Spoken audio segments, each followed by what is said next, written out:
الحمدللہ رب العالمین والصلاة والسلام علی سید المرسلین اما بعد فاعوذ باللہ من الشیطان الرجیم بسم اللہ الرحمن الرحیم الصلاة والسلام علیک یا رسول اللہ وعلى آلك وصحابك يا حبيب الله الصلاة والسلام عليك يا نبي الله وعلى آلك وصحابك يا نور الله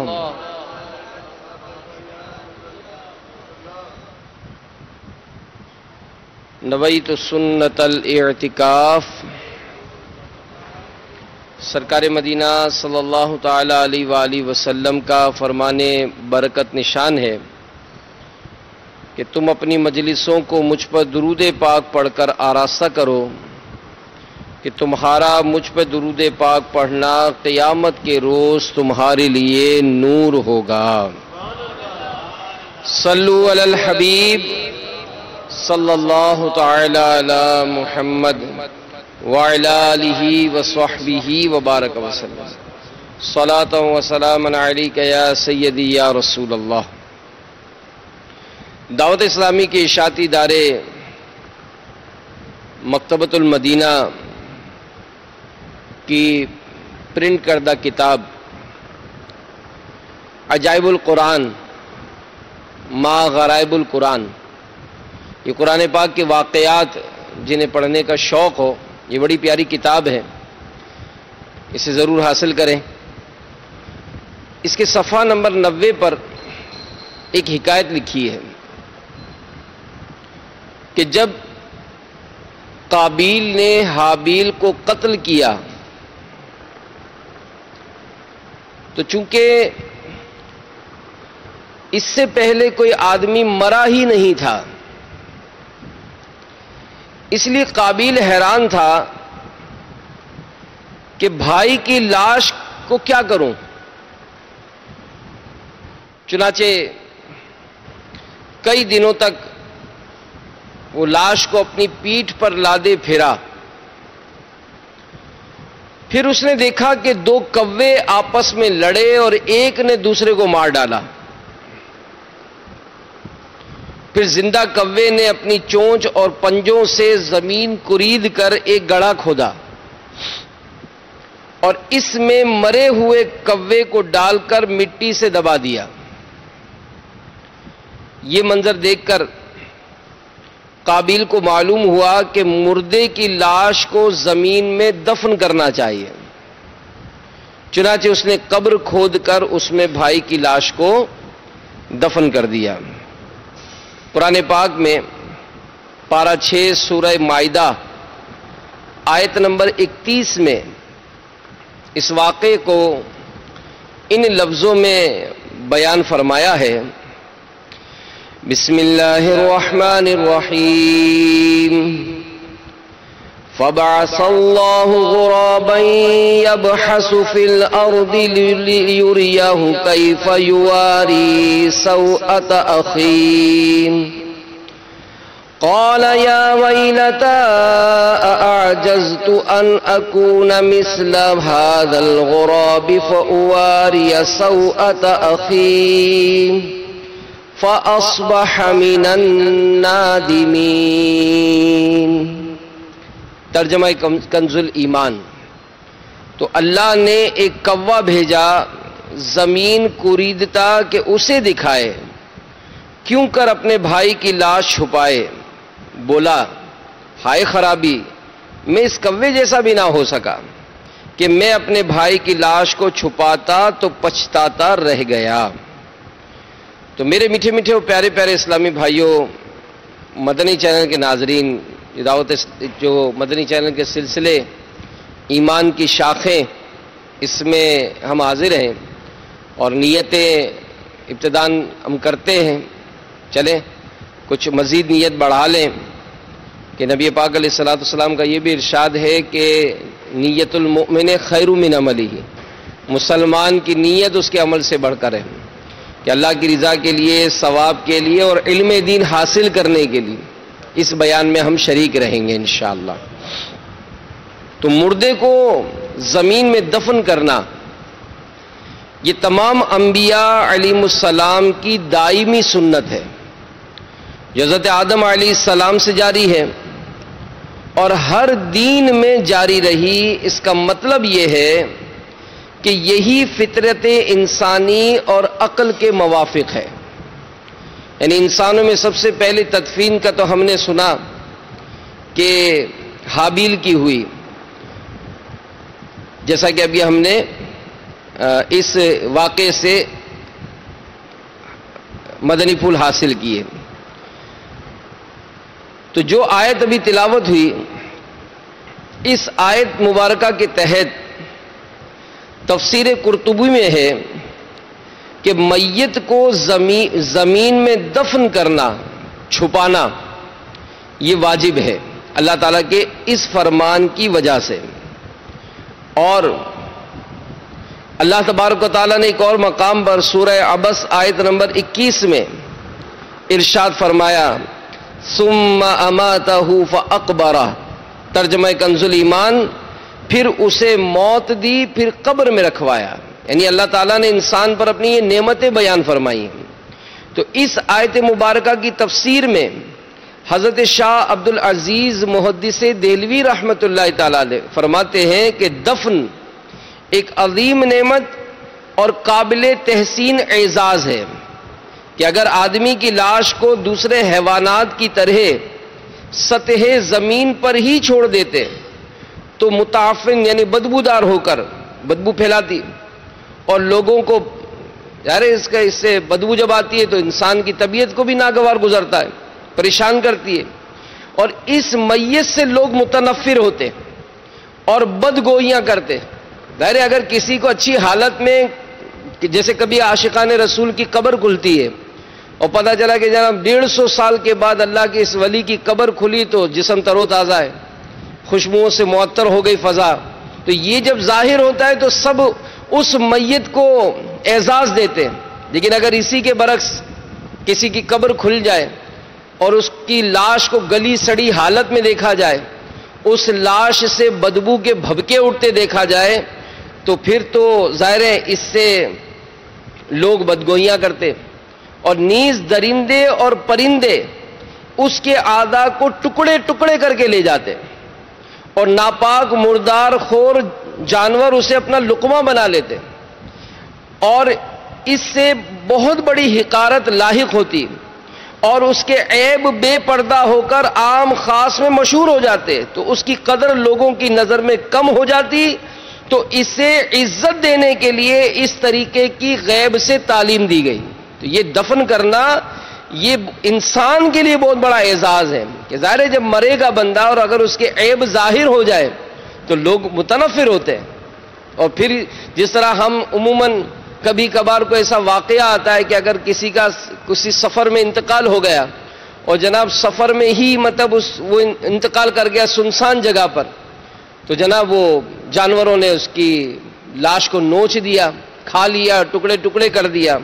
تو بہرحال میرے میٹھے میٹھے اور پیارے پیارے اسلامی بھائیوں، دیگر آسمانی شریعتوں کی طرح اسلام نے بھی میت کو زمین میں دفن کرنے کا حکم دیا، بلکہ جہاں دفن کرنا ممکن ہو وہاں دفن کرنا فرض قرار دیا گیا۔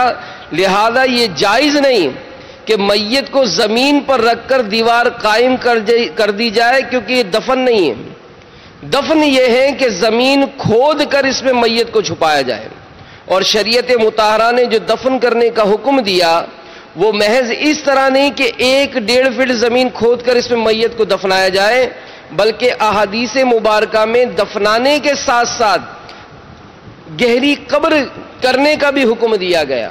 چنانچہ غزوہ احد میں صحابہ کرام علیہ رضوان نے زخمی اور تھکے ماندہ ہونے کے باوجود جب بارگاہ رسالت میں شہداء کی تدفین سے متعلق استفسار کیا، پوچھا، تو نبی پاک علیہ الصلوۃ والسلام نے اس حالت میں بھی صحابہ کرام علیہم رضوان کو گہری اور وسیع قبریں کھودنے کا حکم ارشاد فرمایا۔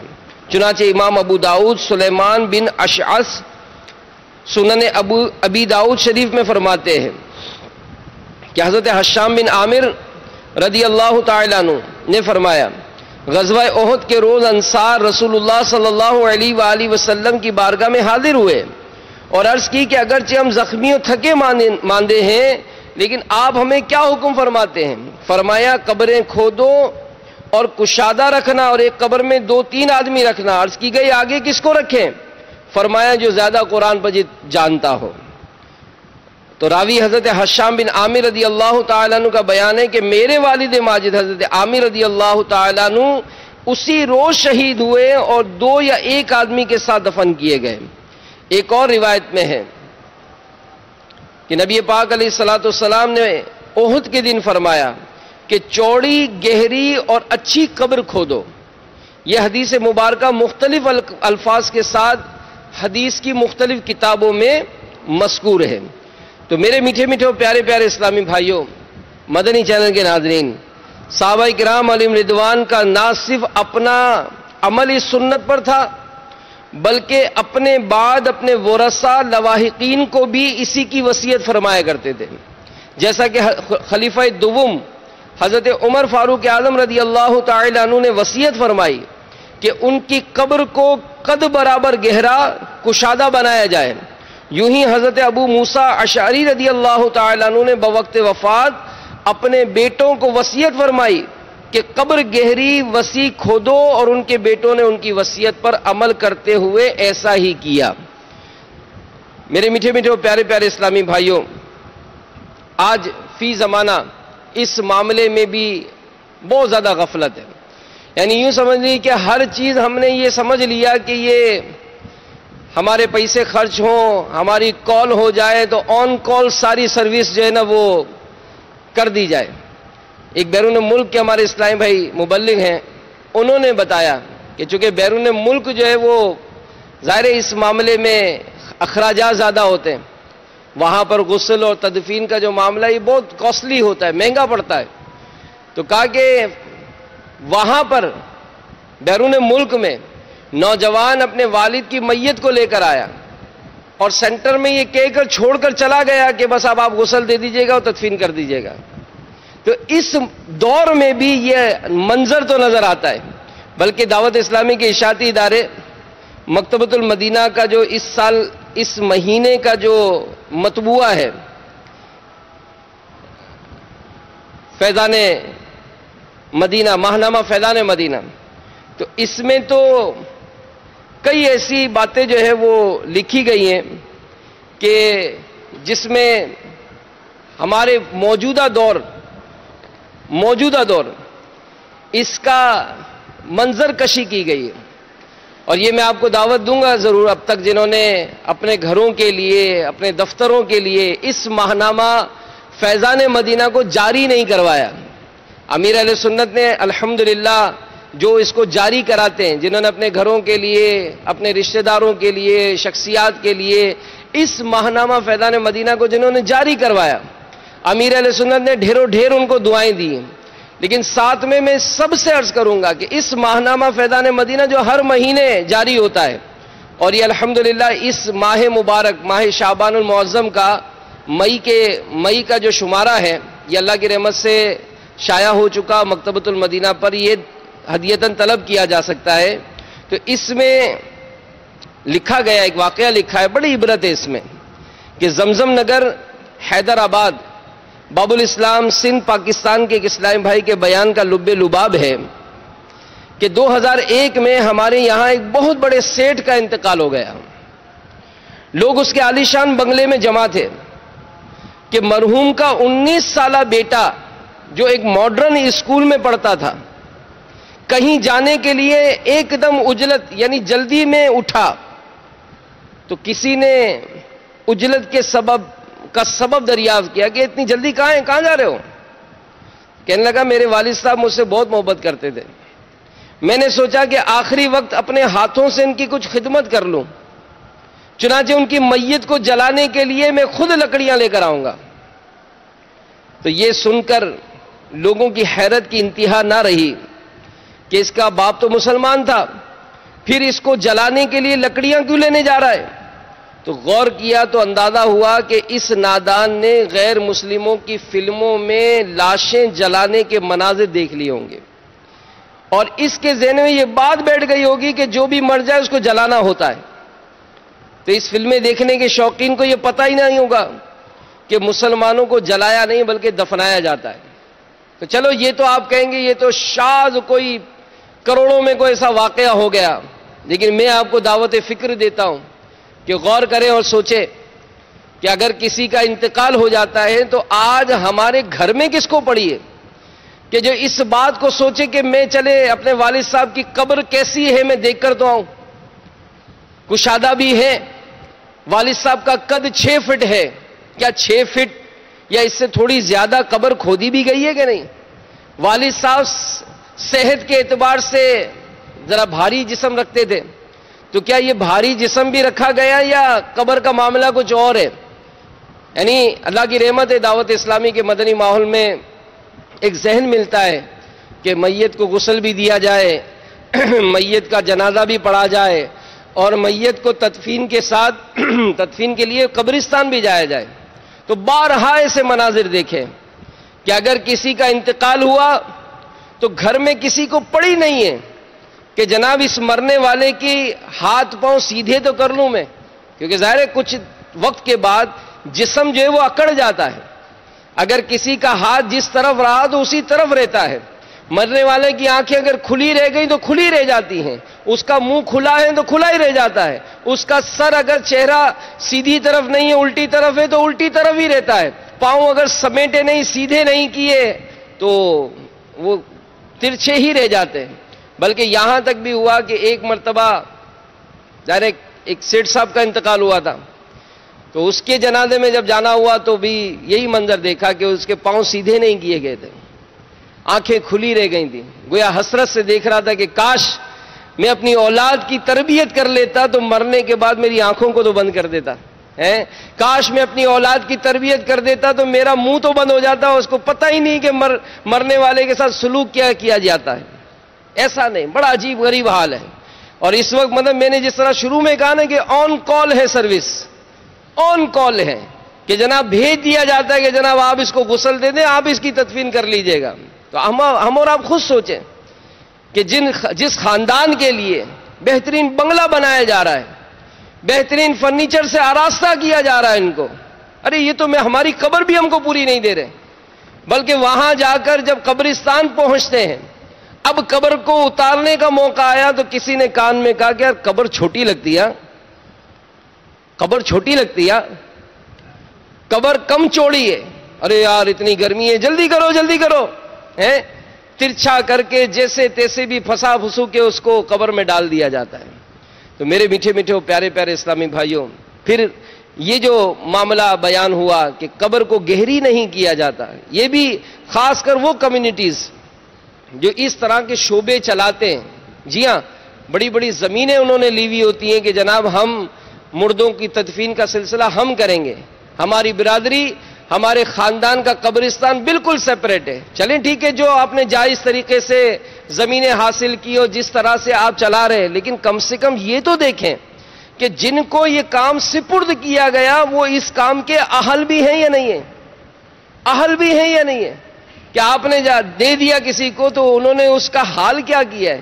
قبرستان کا معاملہ اس کے بارے میں اللہ تعالیٰ سلامت رکھے امیر اہل سنت کو کہ جب اس طرح کے معاملات پر توجہ دی گئی تو امیر اہل سنت نے مدنی مذاکروں میں باقاعدہ اس پہ مدنی پھول ارشاد فرمائے، دارالفتہ اہل سنت سے اس کے فتاوی جاری کیے گئے، اور الحمدللہ ہماری مجلس تجہیز و تکفین نے اس معاملے میں کوششیں کی، تو ہمارے وطن پاکستان میں کئی شہروں میں، باب المدینہ کراچی میں تو باقاعدہ لیٹر ایشو ہو گیا تمام قبرستان کی کمیونٹیز کو، گورکنوں کو کہ جناب جس مردے کو دفنایا جائے گا تو اس کو گہری قبر کھود کر دفنایا جائے گا۔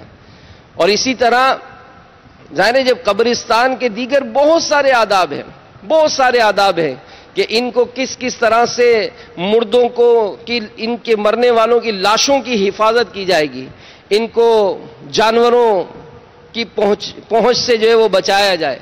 تو بہرحال میرے میٹھے میٹھے اور پیارے پیارے اسلامی بھائیوں، مدنی چینل کے ناظرین، ہر کام یہ سیکھنے سے آتا ہے۔ تو آپ نے اگر اس معاملے کا بیڑا اٹھایا ہے اور آپ اس معاملے میں اگر کوئی اثر رسوخ ہے آپ کا، تو آپ پر لازم ہے کہ آپ اس معاملے میں احساس کریں اور اس کے جو شرعی احکامات ہیں اس کے لیے جو ہے وہ معلومات حاصل کریں اور اسی کے مطابق جو ہے وہ میت کو دفن کیا جائے۔ تو میت کو دفن کرنا یہ فرض کفایہ ہے، اور دفن کرنے سے مراد یہ ہے کہ گڑھا کھود کر اس میں میت کو رکھیں، اوپر تختے لگا کر مٹی بھر دیں۔ یہ جائز نہیں کہ میت کو زمین پر رکھ دیں اور چاروں طرف سے دیواریں قائم کر کے بند کر دیں۔ تو قبر جو ہے نا، یہ قبر یہ آخرت کی منزلوں میں سے سب سے پہلی منزل ہے۔ اس سفر یہ اب ہمارا شروع ہو رہا ہے آخرت کا، تو یہ پہلی منزل ہے قبر، کہ اگر یہ آسان ہو گئی تو اس کے بعد والی منزلیں اس سے آسان ہوں گی، اور اگر یہاں مشکل ہوئی تو آگے اس سے بھی زیادہ مشکل معاملہ ہوگا۔ لہذا عقل مند وہی ہے جو اپنی موت اور قبر میں اترنے کو یاد کرے اور ابھی سے اس کی تیاری بھی کرے۔ جی ہاں، یہ قبرستان، بالخصوص شب برات کو ہمارے ہاں قبرستان جانے کا بڑا رواج ہے، اور اس موضوع پر الحمدللہ اس ماہنامہ فیضان مدینہ میں باقاعدہ ایک مضمون ہے، قبرستان کی حاضری، تو اس کے آداب بھی لکھے ہیں اس میں۔ تو اسی مناسبت سے چونکہ شب برات قریب ہے اور دنیا بھر میں عاشقان رسول اپنے مرحومین کی قبروں پر جاتے ہیں، خاص کر شب برات اور بڑے دن میں، تو اس حوالے سے انشاءاللہ چند مدنی پھول آج عرض کیے جائیں گے۔ سیدنا برا بن عازب رضی اللہ تعالیٰ عنہ فرماتے ہیں کہ ہم سرکار مدینہ صلی اللہ علیہ وآلہ وسلم کے ہمراہ ایک جنازے میں شریک تھے۔ سرکار علیہ السلام قبر کے کنارے بیٹھے اور اتنا روئے کہ آپ کی چشمان اقدس یعنی پاکیزہ آنکھوں سے نکلنے والے آنسوؤں سے مٹی نم یعنی گیلی ہو گئی۔ پھر فرمایا اس قبر کی تیاری کرو، اس قبر کی تیاری کرو۔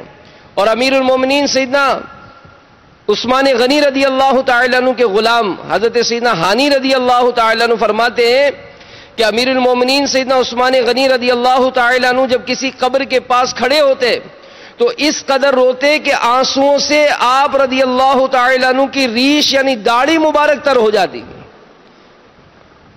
ایک حکایت کچھ تفصیل سے بیان کی گئی، اس میں کچھ یوں بھی ہے کہ سیدنا عثمان غنی رضی اللہ تعالیٰ عنہ سے قبر کو دیکھ کر بہت زیادہ رونے کا سبب پوچھا گیا کہ آپ اتنا کیوں روتے ہیں قبر کا معاملہ دیکھ کر؟ فرمایا مجھے اپنی تنہائی یاد آ جاتی ہے، مجھے اپنی تنہائی یاد آ جاتی ہے، کیونکہ قبر میں میرے ساتھ لوگوں میں سے کوئی بھی نہیں ہوگا۔ پھر نیکی کی دعوت کے مدنی پھول عنایت کرتے ہوئے فرمایا جس کے لیے اس کی دنیا قید خانہ ہے اس کے لیے اس کی قبر جنت، اور جس کے لیے اس کی دنیا جنت ہے اس کی قبر اس کے لیے قید خانہ ہے۔ جس کے لیے دنیا کی زندگی بطور قید تھی، موت اس کی رہائی کا پیغام ہے۔ جس نے دنیا میں نفسانی خواہشات کو ترک کیا وہ آخرت میں پورا پورا حصہ پائے گا۔ بہتر شخص وہ ہے جو کہ اس سے پہلے کہ دنیا اسے چھوڑ دے وہ خود دنیا کو چھوڑ چکا ہو، وہ اپنے پروردگار عز و جل سے ملنے سے قبل اس سے راضی ہو گیا ہو۔ ہر شخص کی قبر کا معاملہ اس کی دنیاوی زندگی کے مطابق ہے، یعنی نیکیوں میں زندگی گزاری تو قبر میں راحتیں، اور اگر بدیاں کرتے ہوئے مرا تو ہلاکتیں ہی ہلاکتیں ہیں۔ تو یہ قبرستان میں جو جانا ہے نا، یہ در حقیقت ہمیں اپنی موت کو یاد دلاتا ہے، اگرچہ فی زمانہ اس کا ہے نہیں، یعنی وہاں پر بھی رہتے ہوئے ہم گپ شپ سے باز نہیں آتے، وہاں جا کر بھی فکر آخرت میں روتے ہوئے اپنی قبر کو یاد کریں کہ گھر میں تو اتنا بڑا کمرہ مجھے کفایت نہیں کرتا، اس قبر کی اس چھوٹی سی کوٹھڑی میں رہوں گا کیسے میں؟ اس میں تو ذرا سا معمولی سوراخ بھی نہیں چھوڑا جا رہا. میں تو بغیر فانوس کے ڈرائنگ روم میں طرح طرح کی لائٹیں لگائی ہوئی ہیں. میری قبر میں تو کچھ بھی اہتمام نہیں ہوگا. کوئی بستر نہیں بچھایا جائے گا, کوئی لائٹ کا, پنکھے کا, اے سی کا انتظام نہیں ہوگا. تو یہ قبر کا معاملہ دیکھ کر تو ہم عبرت حاصل کر سکتے ہیں. قبرستان جا کر واپس پلٹنے سے پہلے تو ہم توبہ کر چکے ہوتے, ہم نمازی بن چکے ہوتے, اپنے گناہوں سے تائب ہو چکے ہوتے. لیکن اس دل کا کیا کریں, اس قدر سختی کہ قبرستان جا کر سارے معاملات دیکھنے کے باوجود بھی ہمیں اپنی قبر یاد نہیں آتی. ہمیں اس بات کا احساس نہیں ہوتا کہ جس طرح اس مرنے والے کو قبر میں رکھا گیا ہے مجھے بھی قبر میں رکھا جائے گا. جس طرح اس کو دفنایا گیا ہے مجھے بھی دفنایا جائے گا. دیکھیں نا, خاندان کی جب قبریں ہوتی ہیں تو سامنے تو دادا کی قبر ہے, اسی کے برابر میں تو والد صاحب کی قبر ہے, ارے اس کے ساتھ ہی تو تایا کی قبر ہے, اس کے ساتھ ہی تو چاچا کی قبر ہے, اس کے ساتھ ہی بڑے بھائی کی قبر ہے. اب نمبر کس کا ہے بھائی؟ اب نمبر کس کا ہے؟ اب نمبر میرا ہے, اب میرا نمبر ہے. مجھے بھی اس قبر میں جانا ہے, کیونکہ جو وقت گزرتا ہے نا واپس نہیں آتا. بچپن گزر چکا اب نہیں آئے گا, لڑکپن گزر چکا اب نہیں آئے گا, جوانی گزر چکی اب نہیں آئے گی, ادھیڑپن گزر چکا اب نہیں آئے گی, اب تو بڑھاپا ہے. اس کے بعد کیا ہے؟ تو اس کی تیاری کریں.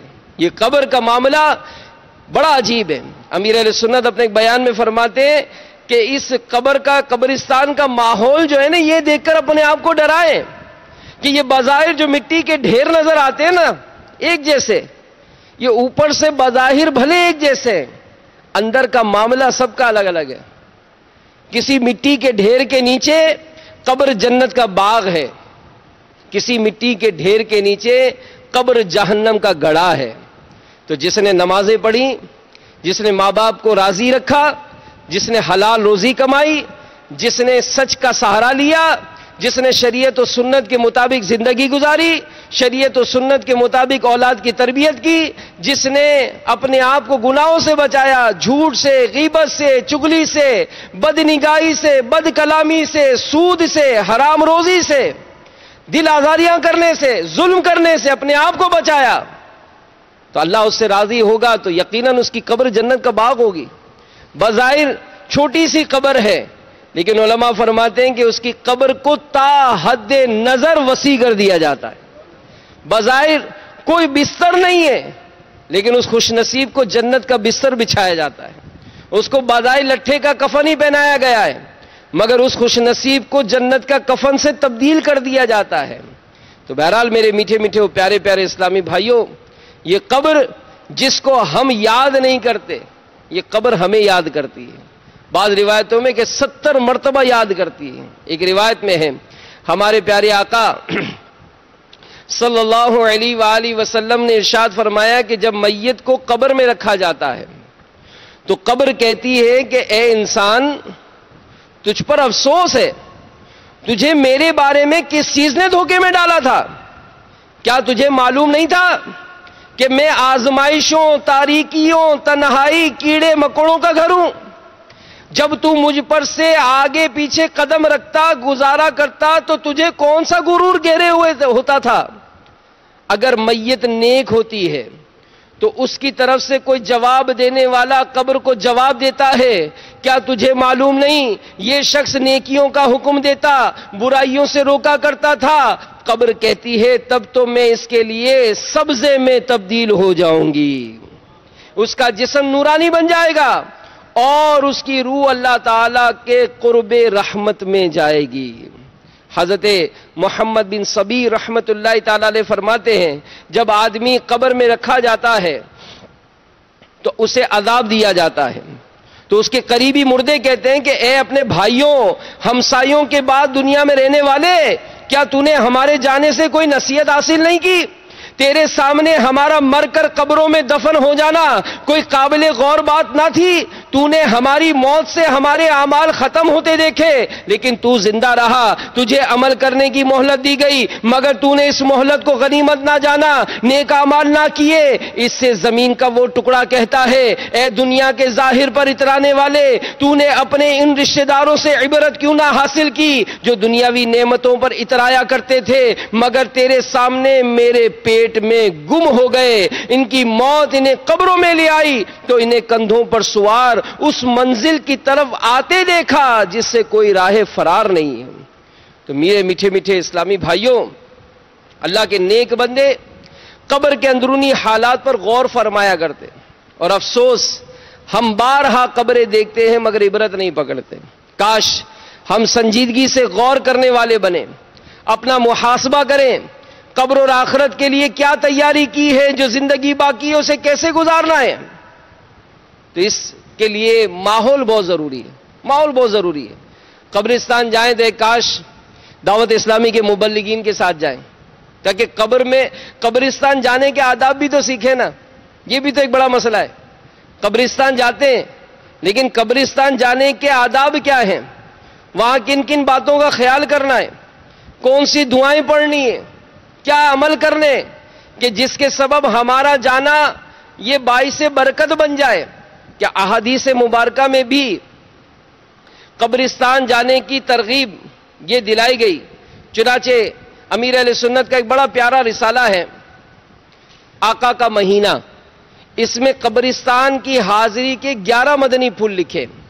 ایک حدیث پاک لکھی امیر اہل سنت نے کہ نبی کریم رؤوف الرحیم صلی اللہ علیہ وآلہ وسلم کا فرمان عظیم ہے کہ میں نے تم کو زیارت قبور سے منع کیا تھا, اب تم قبروں کی زیارت کرو کہ وہ دنیا سے بے رغبتی کا سبب ہے اور آخرت کی یاد دلاتی ہے.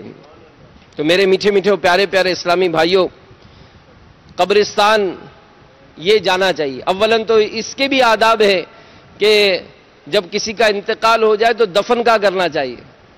ہم تو یہی ڈھونڈتے ہیں کہ بھائی دادا کی قبر کہاں تھی, تو ابا کی قبر کہاں تھی, تو رشتہ داروں کی خاندان کی قبریں کہاں تھیں. نیک لوگوں کی صحبت یہ دنیا میں بھی فائدہ دیتی ہے, مرنے کے بعد بھی دیتی ہے. سرکار اعلیٰ حضرت نے ملفوظات اعلیٰ حضرت میں یہ واقعہ نقل ہے کہ ایک جگہ کوئی قبر کھل گئی اور مردہ نظر آنے لگا. دیکھا کہ گلاب کی 2 شاخیں یہ اس کے بدن پر لپٹی ہوئی اور 2 پھول اس کو ناک پر خوشبو پہنچا رہے ہیں. تو عزیزوں نے اس خیال سے کہ یہاں قبر پانی کے وجہ سے کھل گئی, دوسری جگہ قبر کھود کر مرحوم کی لاش کو دوسری قبر میں رکھا. اب جو دیکھا تو وہ 2 شاخیں جو تھیں وہ ایک دم 2 اژدہے میں تبدیل ہو گئے اور مرحوم کو وہ ڈسنے لگے. حیران ہوئے, کسی صاحب دل سے یہ واقعہ بیان کیا. انہوں نے فرمایا کہ اژدہے تو وہاں بھی تھے, یہ اژدہے اس گناہ گار کے گناہوں کے سبب وہاں بھی مسلط تھے, مگر قریب ہی کسی ولی اللہ کا مزار تھا, اس کی برکت سے وہ عذاب رحمت ہو گیا تھا. وہ عذاب, وہ اژدہے جو تھے, وہ سانپ جو تھے, وہ پھولوں کی شاخوں میں تبدیل ہو گئے. تو اس مرحوم کی خیریت چاہو تو وہیں لے جا کر دفن کرو, وہیں لے جا کر رکھا تو وہی اژدہے سانپ جو ہے وہ پھولوں میں تبدیل ہو گئے. تو بہرحال میرے میٹھے میٹھے اور پیارے پیارے اسلامی بھائیوں, قبرستان اپنے والدین اگر دونوں یا کسی ایک کا انتقال ہوا تو وہاں جائیں, یاسین شریف پڑھیں کہ ہر حرف کے بدلے نیکیاں نصیب ہوتی ہیں. ایک روایت میں کہ جو اپنے ماں باپ دونوں یا کسی ایک کی قبر پر جائے, یاسین شریف پڑھے, اس کی مغفرت کر دی جاتی ہے. اور ویسے بھی کہیں اگر کسی مزار پر جانا ہو اور یا کسی کی قبر پر جانا ہو تو مستحب یہ ہے کہ 2 رکعت نفل پڑھے, گھر پر پڑھے, مکروہ وقت نہ ہو. اور ہر رکعت میں سورہ فاتحہ کے بعد 1 مرتبہ آیت الکرسی اور 3 مرتبہ سورہ اخلاص پڑھے. اور اس نماز کا ثواب صاحب قبر کو پہنچائے. اللہ تعالیٰ اس فوت شدہ بندے کی قبر میں نور پیدا کرے گا اور اس ثواب پہنچانے والے شخص کو بہت زیادہ ثواب عطا فرمائے گا.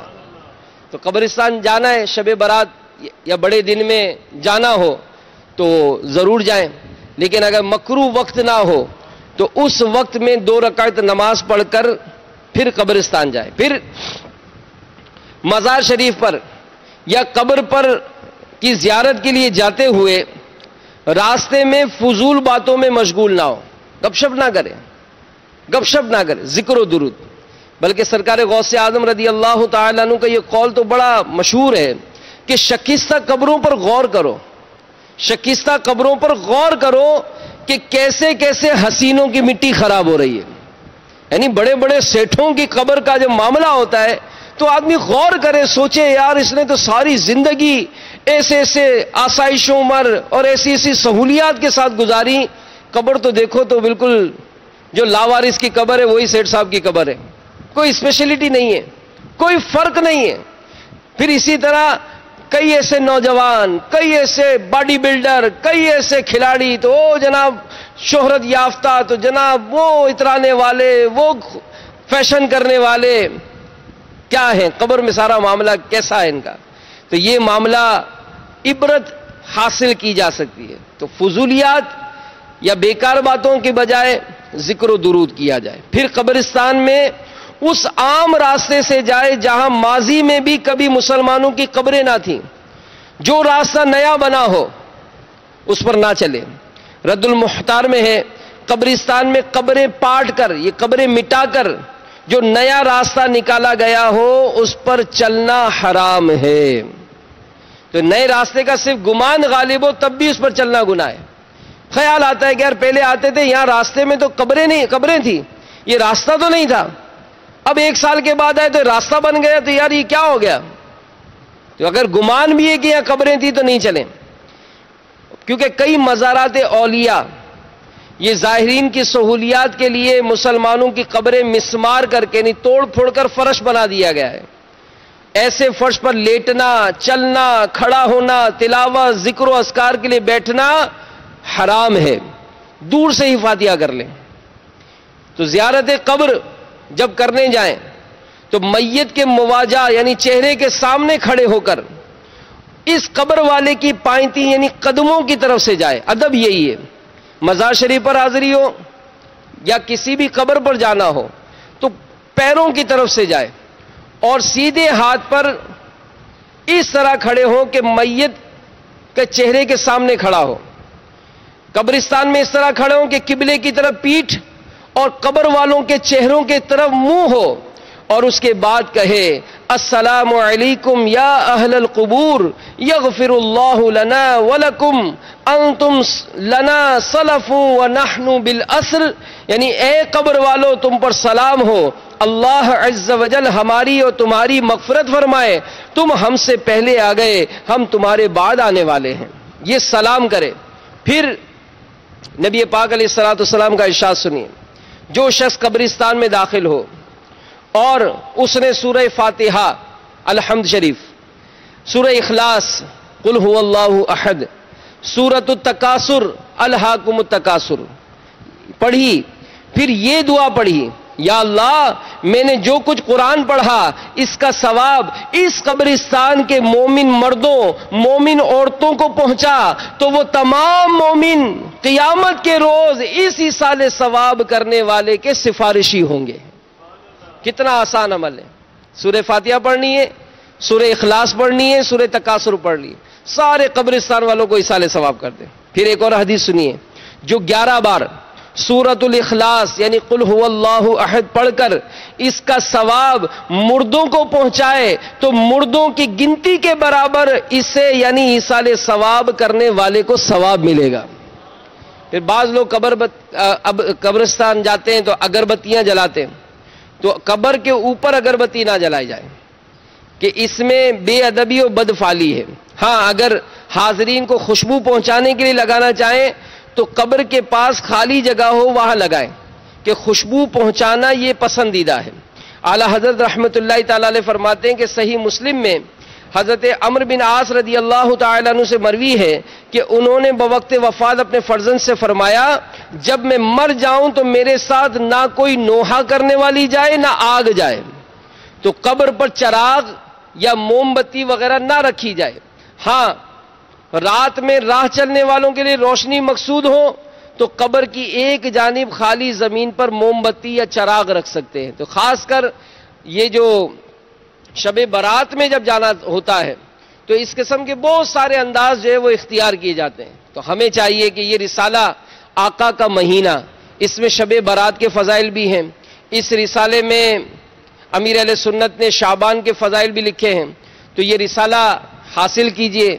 بہت جیبی سائز میں یہ رسالہ 8 روپیہ ہدیہ پر ہے، اور بڑے سائز میں یہ رسالہ جو ہے وہ 12 روپے ہدیہ ہے.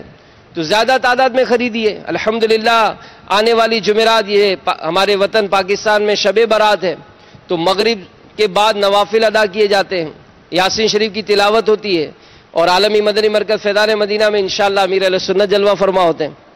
تو بڑا بابرکت یہ موقع ہوتے ہیں، کیونکہ سال کا یہ سمجھے کہ کلوزنگ ٹائم ہے. تو وہ آخری وقت امیر علیہ السلام فرماتے ہیں کہ ہو سکے تو 14 شعبان کو بھی روزہ رکھیں، کہ سال کا جو آخری دن ہے وہ بھی روزہ جمعرات کو روزہ رکھ لیں، اور جمعرات کو ہی مغرب کے بعد نیا سال شروع ہوگا تو جمعے کو بھی روزہ رکھ لیں. تو یوں آخری دن بھی روزہ ہوگا اور سال کا پہلا دن بھی روزہ ہوگا. تو دعوت اسلامی کے مدنی ماحول میں الحمدللہ 15ویں شب یعنی شب برات آنے والی جمعرات عصر کے بعد سے اجتماع کا آغاز ہوگا. یہ نفلی اعتکاف ہوتا ہے، پھر اس میں مناجات کا سلسلہ ہوتا ہے، مغرب کے بعد 6 نوافل، یاسین شریف، پھر دعا کا سلسلہ ہوتا ہے، اور عشاء کے بعد اجتماع ذکر و نعت بسلسلہ شب برات اس کا آغاز ہوتا ہے، مدنی مذاکرہ، پھر اس میں تو امیر اہل سنت کا بیان کا بھی سلسلہ ہوتا ہے، بڑا وہ ایمان افروز بیان. یعنی دعوت اسلامی کے مدنی ماحول میں لاکھوں اسلامی بھائیوں کی، اسلامی بہنوں کی جو تقدیر میں مدنی انقلاب آیا، الحمدللہ اس کا ایک سبب شب برات کا امیر اہل سنت کا بیان ہے. تو یہ بیان ضرور سنیں، بلکہ زے نصیب کہ یہیں آ جائیں فیضان مدینہ، یہیں رہ جائیں. مدنی چینل کے ناظرین جو دنیا بھر میں، وہ بھی اپنا پلان کر لے کہ آنے والے تھرسڈے جمعرات کو انشاءاللہ پاکستانی وقت کے مطابق کم و بیش 5:30 بجے 6 بجے سے یہ مدنی چینل کی نشریات کا آغاز ہوگا. تو ساری رات دعوت اسلامی کے اس مدنی ماحول سے وابستہ رہیں تاکہ ہمیں نیکیوں کی طرف رغبت ہو، گناہوں سے نفرت ہو، اور اللہ ہماری آنے والی جو زندگی ہے، جو قبر کی ہے، آخرت کی ہے، وہ آسان فرما دے. اپنے پیارے حبیب صلی اللہ علیہ وآلہ وسلم کے صدقے اللہ تعالی ہمیں بلا حساب جنت میں داخلہ عطا فرمائے. آمین بجاہ النبی الامین صلی اللہ تعالی علیہ وآلہ وسلم. الحمدللہ ماہنامہ فیضان مدینہ یہ شائع ہو چکا ہے، اس کو ضرور حاصل کیجئے، اپنے گھر میں بھی اس کو منگوائیے. بہت سارے موضوعات پر بڑے پیارے پیارے مضامین اس میں موجود ہوتے ہیں. اللہ عمل کی توفیق عطا فرمائے.